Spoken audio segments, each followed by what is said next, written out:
Alright, from the driver's side, go underneath. Here's your transmission pan on the passenger side, and you see that little bolt that's in the center of the frame there? That's going to come out, and in place of that I'm going to put in this temperature sensor, and then we'll run a wire down to it. Alright, so on that same little plug, you just back that out. It's an 11mm socket. You want to get a little drain pan underneath. You'll spill a little bit of transmission fluid, but not too much. But anyway, when you pull this out, that's where the thing's going to go. See, there's that. And what I like to do is I like to put just a little bit of Teflon on any kind of pipe thread. So I'll wrap this, clockwise with the Teflon over the top of it, and then I'll screw it into there.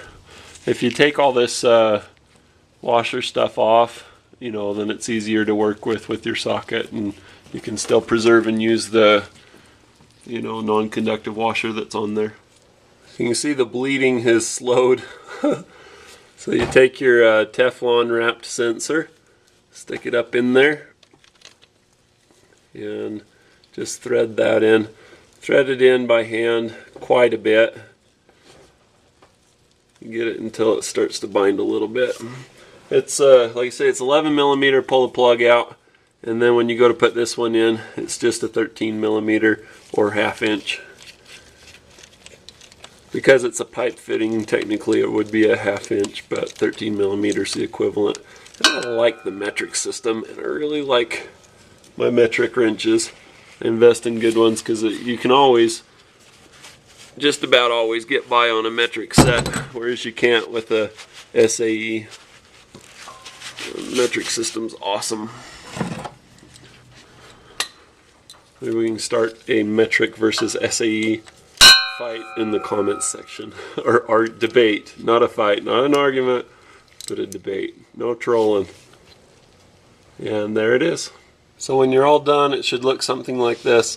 It's just a ring, the longest ringlet in the wire harness for the edge juice with attitude that goes on the transmission temperature sensor.